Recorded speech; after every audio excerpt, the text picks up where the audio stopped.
Just like you, I was starting to get fed up with Instagram. It's been so difficult to grow and everything that I posted on my account didn't seem to get much traction. The constant algorithm changes, inconsistent views, the drops in engagement were enough to make your girl go crazy. Also, compared to TikTok where I grew my account to 80,000 followers in 3 months, I can't lie, Instagram almost felt like a complete waste of time. Posting content there just didn't feel as rewarding. That was until I decided to finally pull my socks off, take a platform seriously, and actually put time into building my own account, which honestly has been neglected. But within the first 30 days of me staying consistent and posting content, these were the results. 7.1 million accounts reached, 2,800 new followers, and over 200,000 accounts engaged with my content. And today I'm going to share with you my entire content strategy that got me these results, the key ingredients of my top performing content, and the lessons and takeaways I want you to understand when creating your own content strategy. Let me start by taking you back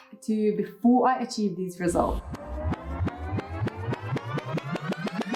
I have never actually been super active on my own Instagram account. I used it primarily to post for my family and close friends. And it's only been about since March this year that I started to post about my work. Even then, it would be very sporadically whenever I felt like it. And I've never had a proper strategy in place because back then I was on a completely different journey and wasn't really focused on building my own personal brand. However, since starting YouTube and shifting my career goals, I really wanted to take Instagram more seriously because my target audience does use the platform. So from early October this year, I made a promise to myself that I'm going to post at least 5 reels a week. Why reels, you may ask? Let's be honest here, video content is the future. And although Instagram has said that they're going to try to balance both video and image posts equally, I'm just of the opinion that people gravitate more towards video content nowadays, more than any other form of content. I mean, Instagram does have a reels only tab on their platform. But that goes without saying, I don't think obviously carousels and statics are a waste of time. I still do use them, just not as heavily as I do with Reels. Because on my account personally, Reels has always had a much better reach. Now, in terms of the types of Reels I was going to post, I really didn't want to limit myself. I wanted to use these 5 Reels a week as a testing ground for my account. I personally think that one mistake a lot of creators make is having a very rigid content strategy very early on in the type of content that they choose to make, because they've seen a specific type of content have great success with other creators, so they're very set on that one type of content. For example, they've seen talking head reels work really well with a creator like Alex Hormozi, so in their head their strategy is going to be, okay, for the next 3 months I'm only going to post talking head reels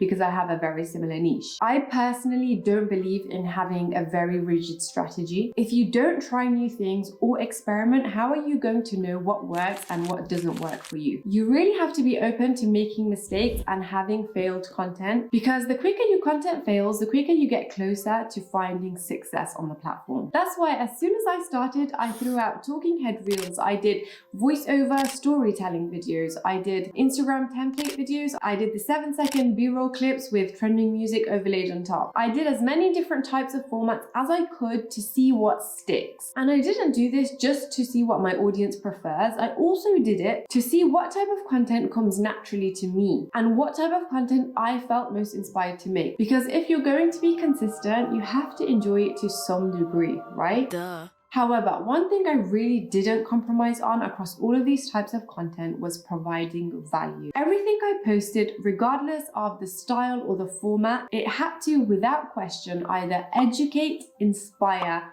motivate, or inform. And whatever that content piece did out of all 4 of those things, I always tried to make sure that that was put across in a short amount of time as possible. As we all know, attention span is really short on social media, and I personally don't like wasting anyone's time. I also split my content into 2 categories: brand building and audience building. My brand building content is very niche, specific content tailored to my current followers, and anyone that is very specifically my target audience, which are businesses, creators, and social media marketers. Those who I basically see as a future potential customer, because at the moment I'm not selling anything. Examples of this type of content would be my talking head reels, where I share very educational information for things like optimizing your Instagram account, or guidelines to making an Instagram reel, or TikTok updates that businesses should know, etc. Now, when I'm planning this sort of content, I'm not intending or even expecting it to go viral. I do obviously want it to contribute to my consistent growth, but do I care if it doesn't reach millions? Not really. If it does,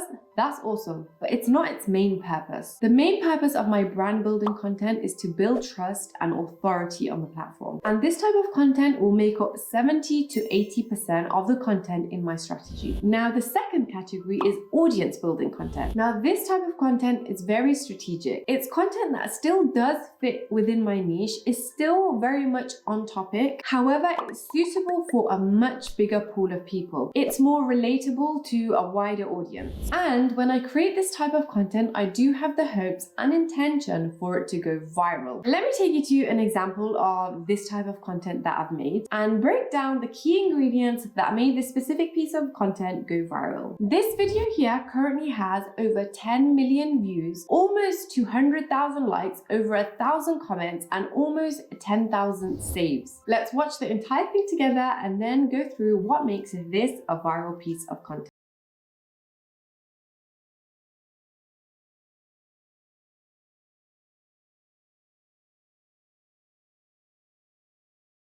In the reel, I'm sharing a quick little hack that a lot of people don't know. Did you know you can send reels to yourself? Did you know? First thing to know, as I mentioned previously, that this type of content fits a much larger audience. Everyone on Instagram can benefit from this tip, regardless of whether they're in my industry or not. So it's very relatable, giving it a much higher potential to go viral. Number two, I get to the point straight away. I hook my audience in with the fact first and then the how to, so that when they're hit with the fact, they're immediately drawn in and curiosity is built. So now they're going to stick around until the how to. Number three, the clip is very short. It's under 10 seconds, which means the audience members are more likely to watch this piece of content multiple times, which will build views and push it out further onto the algorithm. It also feeds users short attention span. Short content almost always does better as long as you're still getting the same point across. Number four is obviously I used a trending sound. If you do want to find trending sounds on Instagram, any trending sound will have a little upwards arrow on the bottom left corner of the reel. Number five, I used a CTA that encourages users to click and engage. In this case, it's the share button where I say, try it with this post. Instagram will pick up any engagement on a post, and the more engagement a post does have, whether that's a like, whether it's a share, whether it's a comment, Instagram will know that, collect that data, and if there's a lot of engagement, it will push it out further onto the algorithm to more people. Number six is I use SEO friendly keywords in the post. So in the caption, you can see I'm using the keywords Instagram hack, then hashtag reels hack, and hashtag Instagram tip, and then a couple more. So what Instagram can also do now is correctly categorize the type of content it is. One thing I do want you to know is that all these certain factors are the key ingredients to make this specific video go viral. There are